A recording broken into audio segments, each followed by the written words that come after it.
नमस्कार दोस्तों, स्वागत है आप सभी का हमारे यूट्यूब चैनल ऑब्जेक्टिव सेंटर पर। इस वीडियो में हम लोग देखेंगे टूल एंड डाई मेकर पर ऑब्जेक्टिव क्वेश्चन। तो वीडियो जितने लोग देख रहे हैं सभी लोग वीडियो को शेयर कर दें अपने दोस्तों के साथ और कमेंट बॉक्स में अपना आंसर करते रहेंगे। चलिए शुरू करते हैं। पहला क्वेश्चन है, which angle of the cutting tool control the action of chip formation. Cutting tool का कौन सा एंगल चिप के बनने की क्रिया को नियंत्रित करता है? ऑप्शन है rake angle, clearance angle, point angle, none of these. तो देखिए, जो कटिंग टूल होता है तो उसको जो एंगल रहता है जो चिप के बनने की क्रिया को नियंत्रित करता है वह हमारा रहता है रैक एंगल। तो यहाँ पे हमारा ए आंसर करेक्ट हो जाएगा, रैक एंगल। दूसरा क्वेश्चन है, which type of thread are generally used in screw jack. Screw jack में आमतौर पर किस प्रकार का थ्रेड प्रयोग किया जाता है? Option square thread, V thread, trapezoidal thread, D है नन ऑफ दीज। तो यहाँ पे देखिए, जो स्क्रू जैक होता है इसमें जो हम लोग थ्रेड प्रयोग करते हैं वह थ्रेड रहता है स्क्वायर थ्रेड, और जो स्क्वायर थ्रेड रहता है इसका जो एंगल रहता है वह 90 डिग्री रहता है। तीसरा क्वेश्चन है, which of the following is a property of A lubricant. निम्न में से कौन सा एक लुब्रिकेंट का गुण है? ऑप्शन है flash point, fire point, pour point, all of these. तो जो एक संनेहक यानी कि लुब्रिकेंट का प्रॉपर्टी होता है वह कौन सा रहता है? फ्लैश पॉइंट भी रहता है, फायर पॉइंट भी रहता है और पोर पॉइंट, ये तीनों रहता है। तो यहाँ पे हमारा डी आंसर करेक्ट हो जाएगा, ऑल ऑफ दीज। चौथा क्वेश्चन है, which of the following milling is known as conventional milling. निम्न में से कौन से मीलिंग को हम लोग कन्वेंशनल मीलिंग या पारंपरिक मीलिंग के रूप में जानते हैं? ऑप्शन है up milling, down milling, both up milling and down milling, D है नन ऑफ दीज। तो देखिए, जिसे हम लोग कन्वेंशनल मिलिंग के नाम से जानते हैं वह हमारा रहता है अप मिलिंग। अप मिलिंग को हम लोग कन्वेंशनल मिलिंग के नाम से भी जानते हैं। तो यहाँ पे हमारा ए आंसर करेक्ट हो जाएगा, अप मिलिंग। अप मिलिंग को हम लोग कन्वेंशनल मिलिंग के नाम से भी जानते हैं।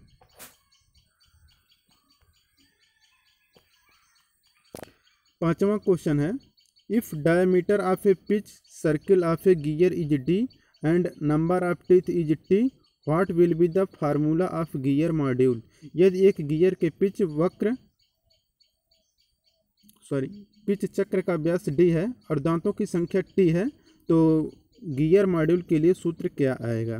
तो देखिए, अगर आपके गियर का जो पिच का व्यास है वह कैपिटल डी है, स्मॉल डी है, और जो दांतों की संख्या है वह टी है, तो इसमें जो मॉड्यूल का जो सूत्र आता है गियर मॉड्यूल का वह आता है D by T.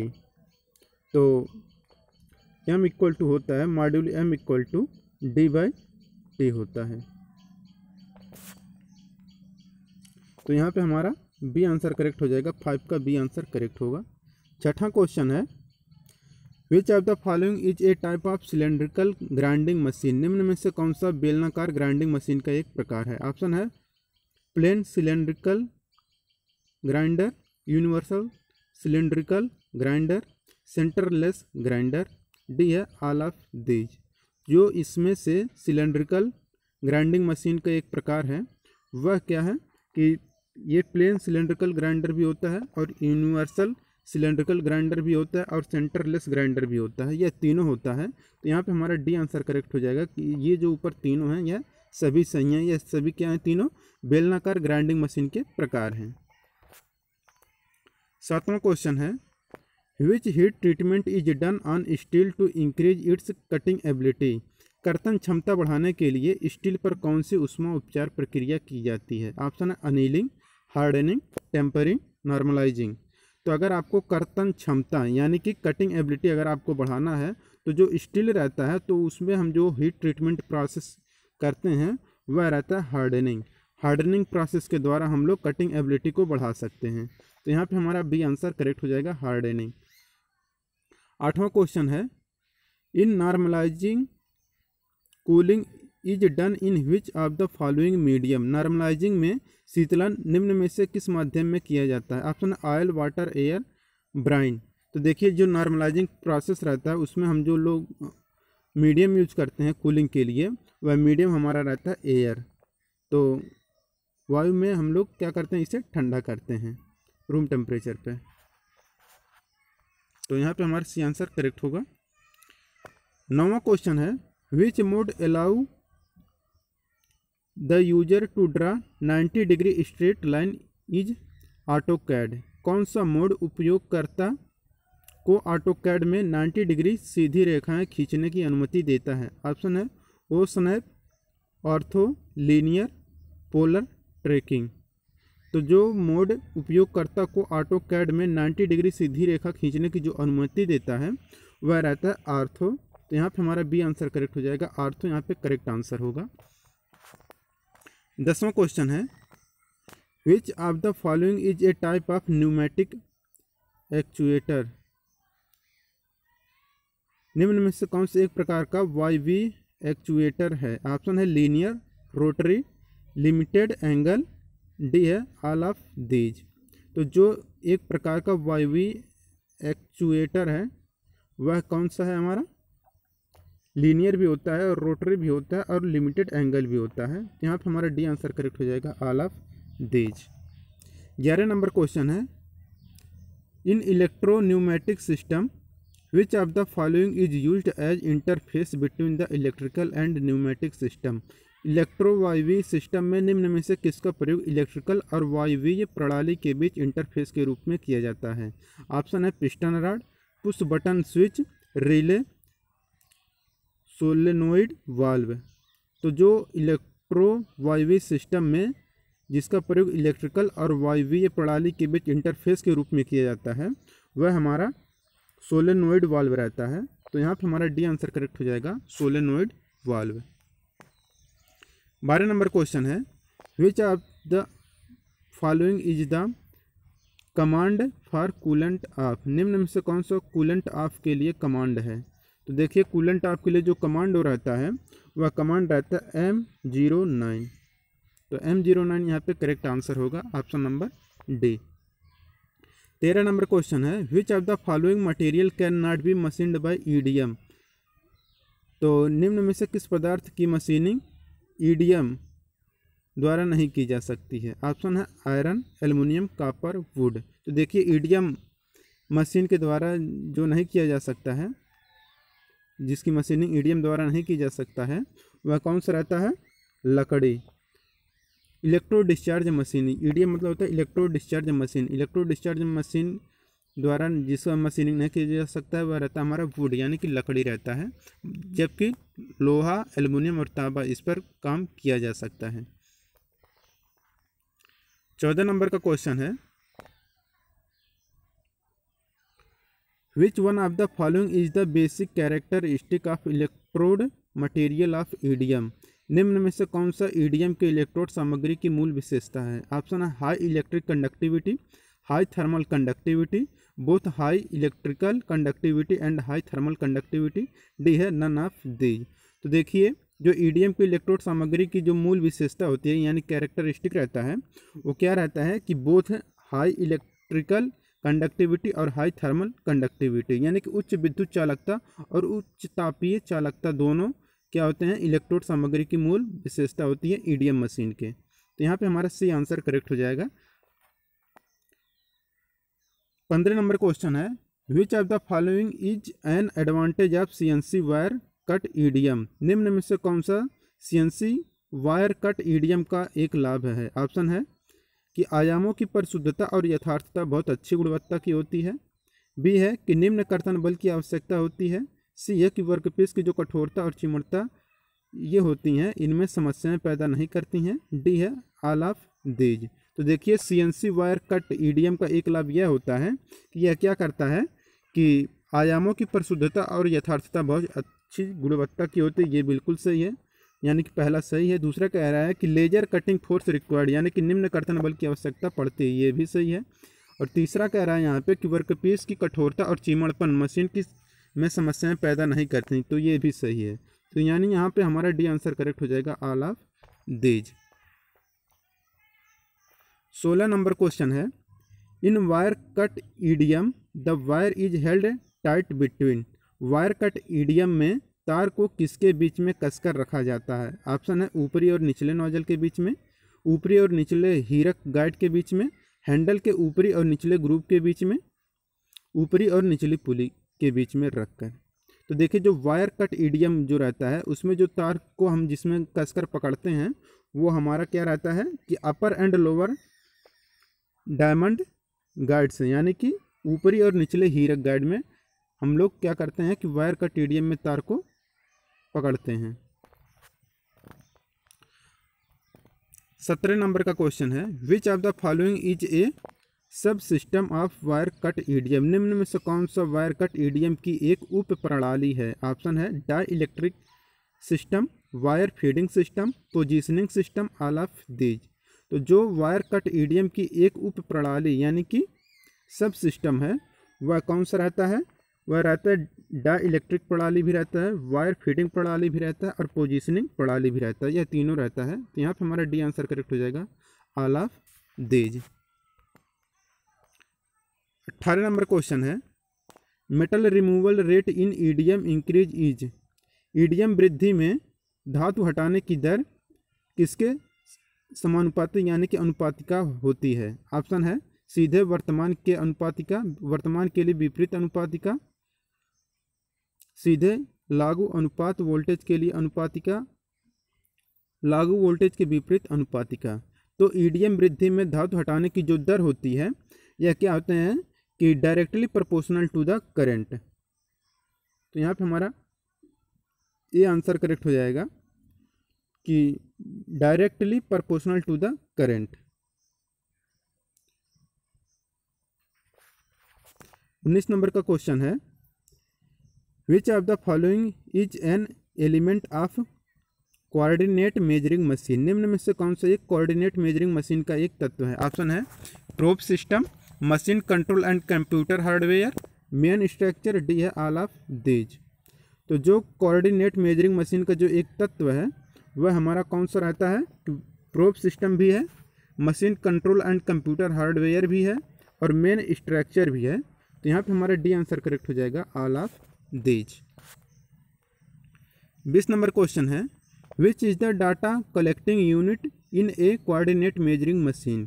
Coordinate measuring machine में डाटा इकट्ठा करने वाली इकाई कौन सी होती है। ऑप्शन है स्ट्रोक, प्रोब, कैमरिंग, मेन स्ट्रक्चर। तो देखिए जो कोऑर्डिनेट मेजरिंग मशीन में जो डाटा इकट्ठा करता है वो कौन सी इकाई रहती है, वह रहता है प्रोब। तो यहाँ पे हमारा बी आंसर करेक्ट हो जाएगा, प्रोब। 21 नंबर क्वेश्चन है, optical comparator are based on the principle of. Optical comparator जो होता है वह किस सिद्धांत पर कार्य करता है। ऑप्शन है projection of image, radiation of light, sound echo और है सुपरसोनिक। तो देखिए जो ऑप्टिकल कंपैरेटर रहता है यह किस पे करता है, प्रतिबिंब के प्रक्षेपण यानी कि प्रोजेक्शन ऑफ इमेज के सिद्धांत पर कार्य करता है या आधारित होता है। तो यहाँ पे हमारा ए आंसर करेक्ट हो जाएगा, प्रोजेक्शन ऑफ इमेज यहाँ पे करेक्ट आंसर होगा। 22 नंबर क्वेश्चन है, consider the statement given below. नीचे दिए गए कथनों पर विचार कीजिए। पहला कह रहा है कि निरीक्षण आमतौर पर एक संगठित परीक्षा या औपचारिक मूल्यांकन अभ्य है। सॉरी यहाँ पे क्या है कि एक ही कथन दिया है तो इसे हम लोग छोड़ देते हैं, ये क्वेश्चन अधूरा है। चलते हैं नेक्स्ट क्वेश्चन पे। 23 नंबर क्वेश्चन है, which of the following parameter is important for specifying surface roughness. सतह खुरदरापन को निर्दिष्ट करने के लिए निम्न में से कौन सा मापदंड महत्वपूर्ण होता है। ऑप्शन है अनियमितताओं की चौड़ाई, अनियमितताओं की ऊंचाई, अनियमितताओं की चौड़ाई और ऊंचाई दोनों, डी है नन ऑफ दीज। तो देखिए सतह खुरदरापन को जो निर्दिष्ट करने के लिए हम लोग जो मापदंड यूज करते हैं या बहुत महत्वपूर्ण मापदंड रहता है वह क्या होता है कि हम लोग क्या करते हैं, अनियमितताओं की चौड़ाई और ऊंचाई दोनों महत्वपूर्ण मापदंड हैं सतह खुरदरापन को व्यक्त करने के लिए। तो यहाँ पे हमारा सी आंसर करेक्ट हो जाएगा।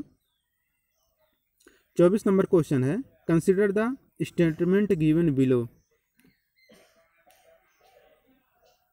तो ये भी कथन अधूरा ही है, सिर्फ एक ही ऑप्शन दिया गया है तो ये भी गलत ही है, आधा अधूरा।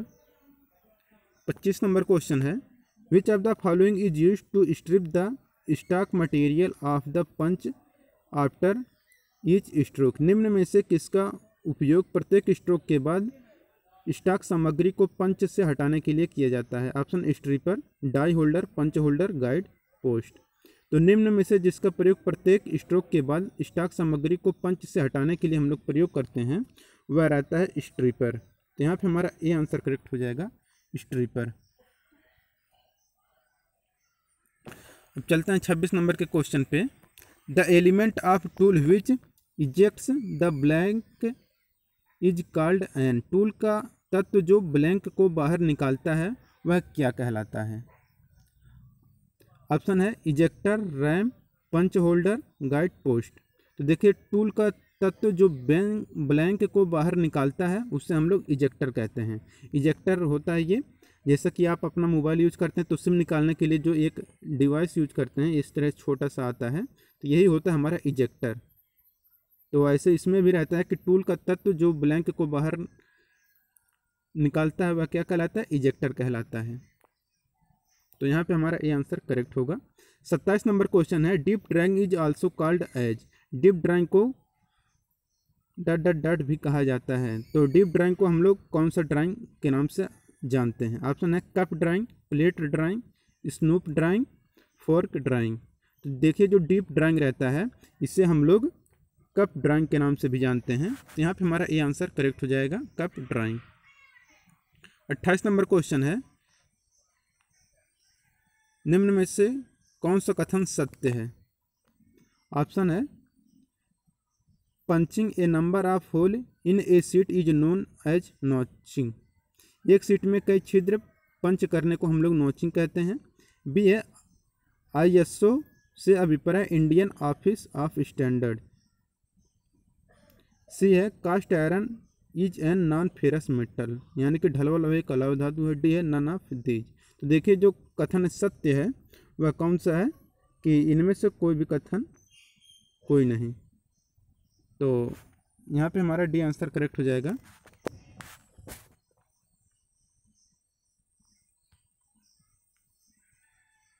ट्वेंटी 29 नंबर क्वेश्चन है which of the following statement is not true about fine blanking. Fine blanking के बारे में कौन सा कथन सत्य नहीं है? ऑप्शन है यह प्रेस तकनीकी के सिद्धांत पर कार्य करता है। फाइन ब्लैंकिंग उत्पादों की गुणवत्ता उच्च होती है। फाइन ब्लैंकिंग उत्पादों की गुणवत्ता खराब होती है।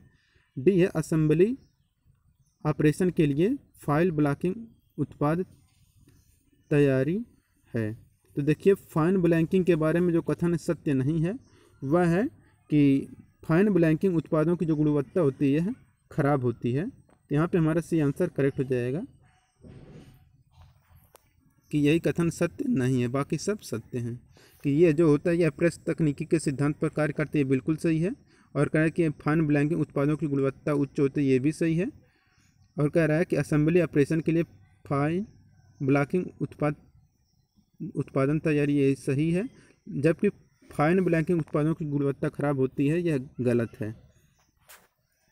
तो यहाँ पे पूछा था कौन सा कथन असत्य है या सत्य नहीं है, तो वही हमारा सी आंसर हो जाएगा।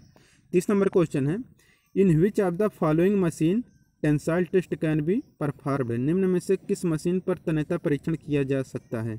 ऑप्शन है impact testing machine, universal testing machine, Rockwell testing, Brinell tester. तो जिस मशीन पर तन्यता परीक्षण किया जा सकता है वह मशीन रहता है यूनिवर्सल मशीन परीक्षण, यानी कि यूनिवर्सल टेस्टिंग मशीन पर हम लोग तन्यता परीक्षण यानी कि टेंसाइल टेस्ट हम लोग कर सकते हैं। तो यहाँ पे हमारा बी आंसर करेक्ट हो जाएगा, universal testing machine. 31 number question है in case hardening process ammonia gas is spread over steel, this case hardening process is called as. Case hardening प्रक्रिया में स्टील पर अमोनिया गैस प्रवाहित की जाती है। इस केस हार्डनिंग प्रक्रिया को हम लोग किस नाम से जानते हैं? ऑप्शन है साइनाइडिंग, नाइट्राइडिंग, कार्बोराइजिंग, अमोनाइजिंग।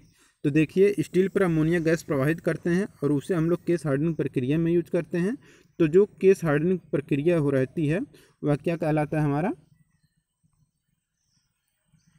नाइट्राइडिंग कहलाता है। तो नाइट्राइडिंग प्रोसेस में हम लोग अमोनिया गैस का प्रयोग करते हैं। तो यहाँ पे हमारा बी आंसर करेक्ट हो जाएगा कि केस हार्डनिंग प्रक्रिया में स्टील पर अमोनिया गैस प्रवाहित की जाती है। इस केस हार्डनिंग प्रक्रिया को हम लोग नाइट्राइडिंग कहते हैं।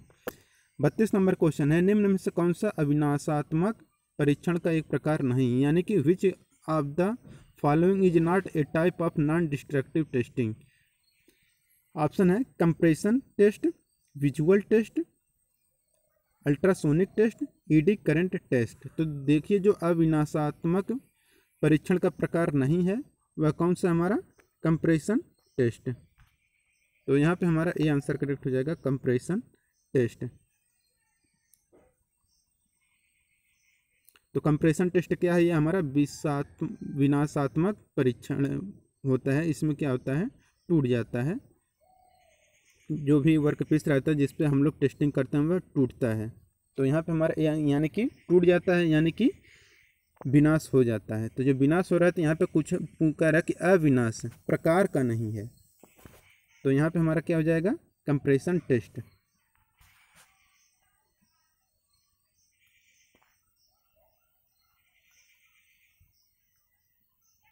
तैंतीस नंबर क्वेश्चन है, एक component is cracking after heat treatment, what can be the possible reason of this. ऊष्मा उपचार के बाद एक घटक में दरार आ जाती है, इसका संभावित कारण क्या हो सकता है। ऑप्शन है इसे लंबे समय तक गर्म किया गया था, इसे गर्म करने से पहले ठीक तरह से साफ नहीं किया गया था, सी है इसे गर्म करने के बाद तुरंत ब्रांड में ठंडा किया गया था, डी है इसे हवा में धीरे धीरे ठंडा किया गया था।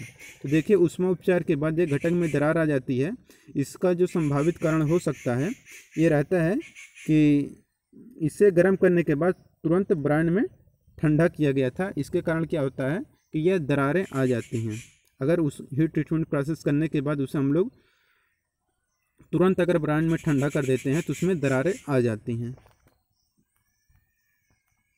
34 नंबर क्वेश्चन है, what will happen if the job is loosely fitted between in the centres of a cylindrical grinding machine. बेलनाकार ग्राइंडिंग मशीन में यदि जब को केंद्रों के मध्य ढीला फिट किया जाए तो क्या होगा। ऑप्शन है जब ओवर साइज बनेगा, जब गोलाई में नहीं बनेगा, जब बाहर नहीं निकलेगा, जब नहीं घूमेगा। तो बेलनाकार ग्राइंडिंग मशीन में यदि जब को केंद्रों के मध्य ढीला फिट किया जाए तो क्या होता है कि जब गोलाई में नहीं बनता है। तो यहाँ पे हमारा बी आंसर करेक्ट हो जाएगा, द जब will be out of round, यानी कि जब गोलाई में नहीं बनेगा। 35 नंबर क्वेश्चन है कि generally which type of grinding machine is use to grind flat surface. सामान्यतः सपाट सतहों की ग्राइंडिंग के लिए किस प्रकार के ग्राइंडिंग मशीन का प्रयोग किया जाता है। ऑप्शन है बेलनाकार ग्राइंडिंग मशीन, आंतरिक grinding machine, surface grinding machine, D है एनी ऑफ दीज, उपरोक्त में से कोई भी। तो सामान्यतः सपाट सतहों की ग्राइंडिंग के लिए हम लोग जो ग्राइंडिंग मशीन प्रयोग करते हैं वह मशीन रहता है सरफेस ग्राइंडिंग मशीन। तो यहाँ पे हमारा सी आंसर करेक्ट हो जाएगा, सरफेस ग्राइंडिंग मशीन सपाट सतहों की ग्राइंडिंग के लिए प्रयोग किया जाता है। 36 नंबर का क्वेश्चन है, which letter is use to show resinoid bond in grinding wheel as per ISO coding. Grinding wheel की ISO कोडिंग के अनुसार कौन सा अक्षर रेजिनॉइड बॉन्ड को दर्शाने में प्रयोग होता है। ऑप्शन है VSBR। तो ग्राइंडिंग व्हील की ISO कोडिंग के अनुसार जो अक्षर रेजिनॉइड बॉन्ड को दर्शाता है वह हमारा अक्षर कौन सा है, तो वह रहता है हमारा बी अक्षर। यहाँ पे हमारा सी आंसर करेक्ट हो जाएगा। 37 नंबर क्वेश्चन है, ये आपको बताना है, आपके लिए क्वेश्चन रहेगा कि गियर टूथ की शीर्ष सतह को क्या कहा जाता है। हमने पढ़ाया है तो आप लोग इसे ज़रूर बताइएगा। ऑप्शन है आपके सामने top land, face, flank, lead. तो बहुत आसान सा क्वेश्चन है कि गियर टूथ के शीर्ष सतह को क्या कहते हैं। कमेंट बॉक्स में आप लोग आंसर बताइएगा, ऑफलाइन बताइएगा। 37 नंबर क्वेश्चन है, ये तो हो चुका, आप लोगों को बताना है। 38 नंबर है कि on the basis of position of dot dot dot milling machine is classified as horizontal and vertical type. कौन सा स्थिति के आधार पर मिलिंग मशीनों की क्षैतिज और लंबवत प्रकार में वर्गीकृत किया गया। ऑप्शन स्पिंडल, वर्कपीस, बेड, ने। तो देखिए अगर मिलिंग मशीन को जो क्षैतिज और लंबवत प्रकार में वर्गीकृत करते हैं जिसके आधार पर वह हमारा रहता है स्पिंडल। स्पिंडल की स्थिति के आधार पर मिलिंग मशीन को हम लोग क्षैतिज और लंबवत प्रकार में वर्गीकृत करते हैं। तो स्पिंडल यहाँ पे करेक्ट आंसर होगा। 39 नंबर क्वेश्चन है, the distance travelled by a nut in one revolution is called. Nut के एक चक्कर में तय की गई दूरी को हम लोग क्या कहते हैं। ऑप्शन है रूट, लीड, फ्लैंक, क्रेस्ट। तो नट के द्वारा एक चक्कर में जो तय की गई दूरी होती है इसे हम लोग कहते हैं लीड कहते हैं। तो यहाँ पे हमारा बी आंसर करेक्ट हो जाएगा, लीड। 40 नंबर क्वेश्चन है, which one of the following tapers is used for making shank of lathe centre. खराद केंद्र के शंकु को बनाने के लिए निम्न में से कौन सा टेपर प्रयोग किया जाता है? ऑप्शन है Moore's taper, जर्नो taper, Jacob taper, brown और शार्प टेपर। तो खराद सेंटर के शंकु को बनाने के लिए हम लोग जो टेपर यूज करते हैं वह हमारा रहता है मॉर्स टेपर। तो लेथ मशीन में जो रहता है उसमें क्या होता है, मॉर्स टेपर का यूज किया जाता है। तो यहाँ पे हमारा ए आंसर करेक्ट हो जाएगा, मॉर्स टेपर। 41 नंबर क्वेश्चन है, बीएसआई प्रणाली में टॉलरेंस के कितने ग्रेड होते हैं? ऑप्शन है 16, 20, 18, 14। तो देखिए बीएसआई प्रणाली के अनुसार जो टॉलरेंस की ग्रेड होती है वह होती है 18। 18 यहाँ पे करेक्ट आंसर हो जाएगा कि जो बीएसआई प्रणाली में टॉलरेंस के ग्रेड होते हैं वह 18 होते हैं। 42 नंबर क्वेश्चन है, which one of the following tool angle avoid rubbing and body of the tool with the workpiece. निम्न में से टूल कोण में से कौन सा कोण टूल की बॉडी को वर्कपीस के साथ रगड़ने से बचाता है? ऑप्शन है rake angle, helix angle, clearance angle, point angle. तो टूल का जो एंगल टूल की बॉडी को वर्कपीस के साथ रगड़ने से बचाता है वह हमारा रहता है क्लियरेंस एंगल। तो क्लियरेंस एंगल क्या करता है कि जो टूल रहता है वह वर्कपीस के साथ रगड़ने से बचाता है। 43 नंबर क्वेश्चन है, the negative rack angle is generally provided on the tool made of. ऋणात्मक रैक एंगल सामान्यतः किसके बने उपकरण पर प्रदान किया जाता है? ऑप्शन है high speed steel, tool steel, tungsten carbide, high carbon steel. तो देखिए जो ऋणात्मक रैक एंगल हम लोग प्रोवाइड करते हैं वह टंगस्टन कार्बाइड के लिए हम लोग यूज करेंगे। तो यहाँ पे हमारा सी आंसर करेक्ट हो जाएगा कि ऋणात्मक रैक एंगल हम लोग टंगस्टन कार्बाइड में देते हैं। 44 नंबर क्वेश्चन है, the power source in A pneumatic system is. एक वायवीय प्रणाली में शक्ति स्रोत क्या है? ऑप्शन है air receiver, compressor valve, muffler. तो जो न्यूमेटिक सिस्टम रहता है उसमें जो पावर सोर्स रहता है वह हमारा क्या रहता है, कंप्रेसर रहता है। तो यहाँ पे हमारा बी आंसर करेक्ट हो जाएगा, कंप्रेसर। 45 नंबर क्वेश्चन है, which one of the following is A type of actuator in A hydraulic system. निम्न में से कौन सा हाइड्रोलिक सिस्टम में एक्चुएटर का प्रकार है? ऑप्शन है पंप, वाल्व, स्ट्रेनर, सिलेंडर। तो हाइड्रोलिक सिस्टम में एक्चुएटर का जो एक प्रकार रहता है वह रहता है कौन सा, सिलेंडर।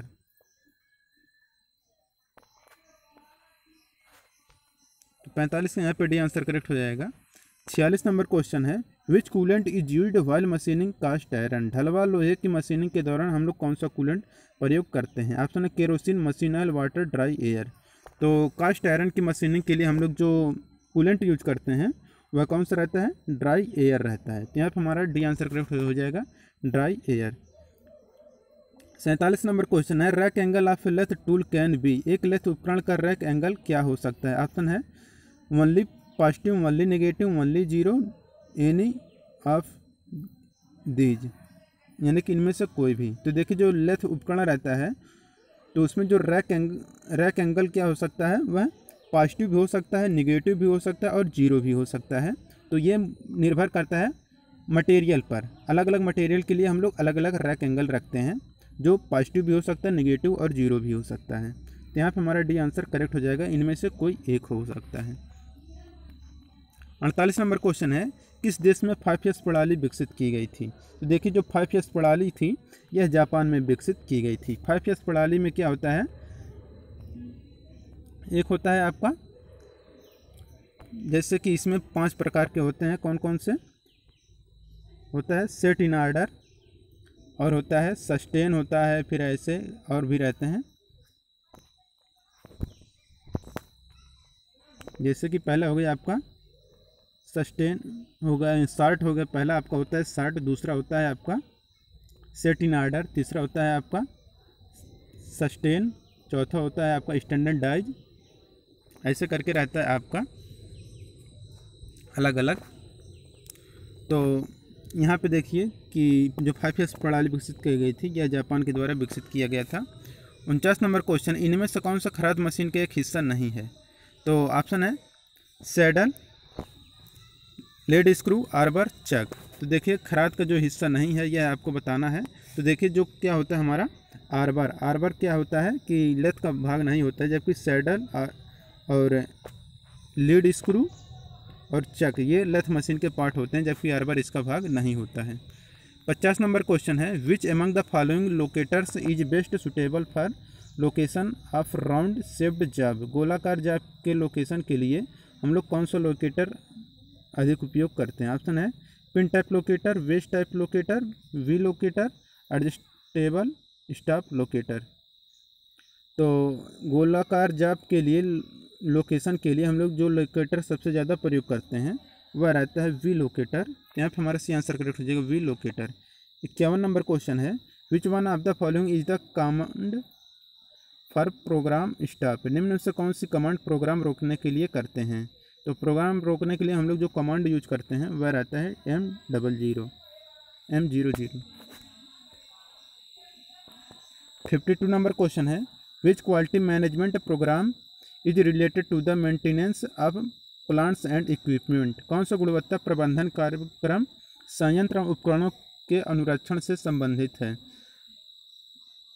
ऑप्शन है पर्यावरण प्रबंधन प्रणाली, फॉल्ट ट्री विश्लेषण, पूर्ण उत्पादक अनुरक्षण, इनमें से कोई नहीं।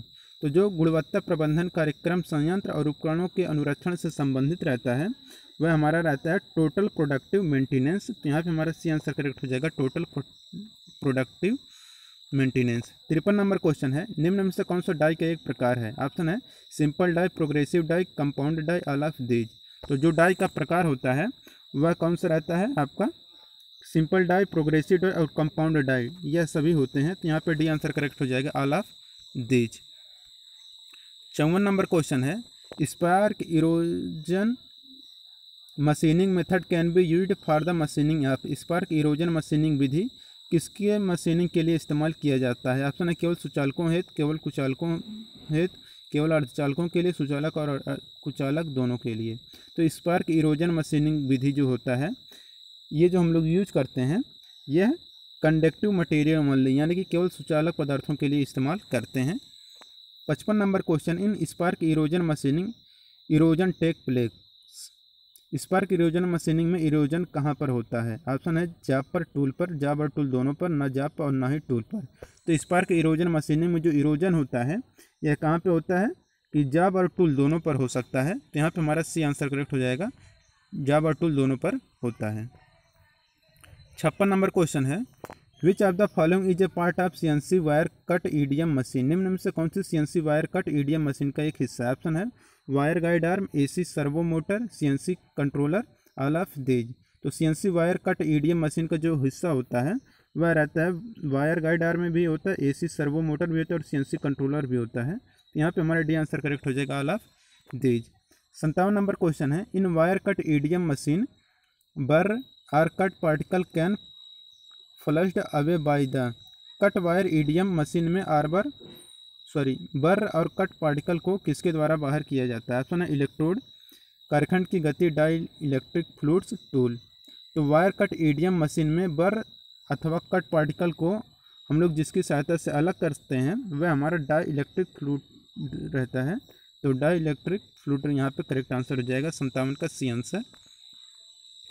58 नंबर क्वेश्चन है, in wire cut EDM machine the size of cavity produced by the wire while machining depends upon. Wire cut EDM machine में मशीनिंग के दौरान कैविटी की आकार किस पर निर्भर करता है? ऑप्शन है material of the workpiece, dielectric, material of wire, current. तो वायर कट EDM मशीन में मशीनिंग के दौरान कैविटी का जो आकार रहता है क्या निर्भर किस पर करता है? तो करंट पर निर्भर करता है। तो यहाँ पर करंट करेक्ट आंसर होगा। 59 नंबर क्वेश्चन है, connecting rod which convey power and motion from the main shaft to the press slide is called. Connecting rod जो पावर और गति को मुख्य शाफ्ट से प्रेस स्लाइड तक पहुंचाती है उसे क्या कहा जाता है? ऑप्शन है Pitman, clutch, blaster, all of these. तो कनेक्टिंग रॉड जो पावर और गति को मुख्य शाफ्ट से प्रेस स्लाइड तक पहुंचाती है उसे हम लोग क्या कहते हैं? पिटमैन कहते हैं। यहाँ पे हमारा ए आंसर करेक्ट हो जाएगा पिटमैन।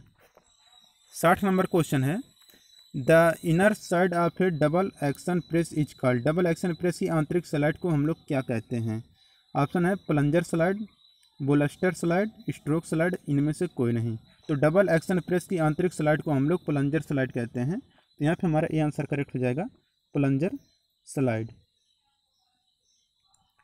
61 नंबर क्वेश्चन है, seat material used for press tool operation is called. Press tool प्रक्रिया के लिए उपयोग किया जाने वाला सीट सामग्री को हम लोग क्या कहते हैं? ऑप्शन स्टॉक सामग्री, प्रेस सामग्री, कटिंग सामग्री, ये है सभी।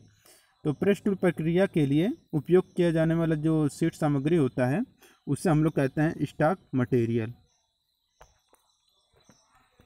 62 नंबर क्वेश्चन है, as the thickness of steel is increase the clearance needed will also. जैसे जैसे सीट की मोटाई बढ़ती जाती है क्लियरेंस का मान क्या होगा? ऑप्शन है इंक्रीज करेगा, डिक्रीज करेगा, रिमेन सेम रहेगा, और डी है फर्स्ट इंक्रीज देन डिक्रीज। तो जैसे जैसे सीट की मोटाई बढ़ती है तो जो क्लियरेंस का मान होता है वह भी बढ़ता जाता है। तो यहाँ पे इंक्रीजेज करेक्ट आंसर होगा। 63 नंबर क्वेश्चन है, which of the following type of jig is used to drill a series of equidistant hole along a circle. निम्न में से किस प्रकार के जिग में एक वृत्त के साथ समकक्ष छिद्र की एक श्रृंखला ड्रिल करने के लिए प्रयोग किया जाता है? Option index type, part type, plate type, leaf jig. तो जिस जिग में से एक वृत्त के साथ समकक्ष छिद्र की एक श्रृंखला ड्रिल करने के लिए जो प्रयोग किया जाता है वो रहता है हमारा इंडेक्स टाइप का। तो यहाँ पे आंसर करेक्ट हो जाएगा इंडेक्स टाइप। 64 नंबर क्वेश्चन है, which one of the following is a quick acting clamp. कौन सा एक त्वरित कार्य करने वाला क्लैंप है? ऑप्शन है hinge clamp, cam operated clamp, bridge clamp, edge clamp. तो एक त्वरित कार्य करने वाला क्लैंप जो होता है यानी कि क्विक एक्टिंग क्लैंप जो होता है वह हमारा रहता है कैम ऑपरेटेड क्लैंप। तो यहाँ पे हमारा बी आंसर करेक्ट हो जाएगा कैम ऑपरेटेड क्लैंप।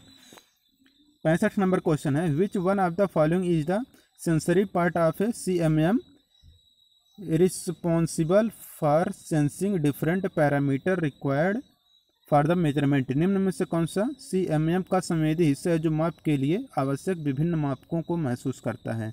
ऑप्शन है स्ट्रोक, प्रोब, कैमरिंग, सॉफ्टवेयर। तो इनमें से जो CMM का संवेदी हिस्सा जो माप के आवश्यक विभिन्न मापों को महसूस करता है वह हमारा कौन सा रहता है? प्रोब रहता है। 66 नंबर क्वेश्चन है, generally stripping force is press operation is of cutting force. सामान्यतः प्रेस ऑपरेशन में स्ट्रिपिंग बल कटिंग बल का कितना % होता है? तो प्रेस ऑपरेशंस में स्ट्रिपिंग बल कटिंग बल का जो होता है यह 10 से 20% होता है। यहाँ पे आंसर करेक्ट हो जाएगा 10 से 20%। कह रहा है चित्र में दर्शाए गए जिग की पहचान करें। यहाँ पे तो जिग दिया ही नहीं है। 68 नंबर क्वेश्चन है कि in CNC machine tool the part program entered into the computer memory. CNC machine tool में पार्ट प्रोग्राम को कंप्यूटर मेमोरी में प्रवेशित किया जाता है, यह क्या है? Can be used only once, can be used again and again, can be used again but it has be modified every time, D है can be used again but it need not be modified every time. तो CNC machine tool में part program को computer memory में प्रवेशित किया जाता है तो यह क्या होता है कि इसे बार बार प्रयोग किया जा सकता है। तो यहाँ पे हमारा बी आंसर करेक्ट हो जाएगा can be used again and again. तो दोस्तों अगर वीडियो आपको पसंद आया हो तो वीडियो आपको लाइक कर देना है और वीडियो में आपको यह भी बताना है लास्ट में कमेंट बॉक्स करके कि वीडियो कैसा लगा, ज़रूर आंसर करें आप लोग। और अगर कुछ आपको पढ़ना है कोई चैप्टर तो इसका नाम भी आप कमेंट बॉक्स में ज़रूर बताएं। टाइम मिलेगा तो हम ज़रूर आपके लिए बनाएंगे और सभी लोग अपने दोस्तों के साथ वीडियो को शेयर कर देंगे। मिलते हैं नेक्स्ट वीडियो के साथ।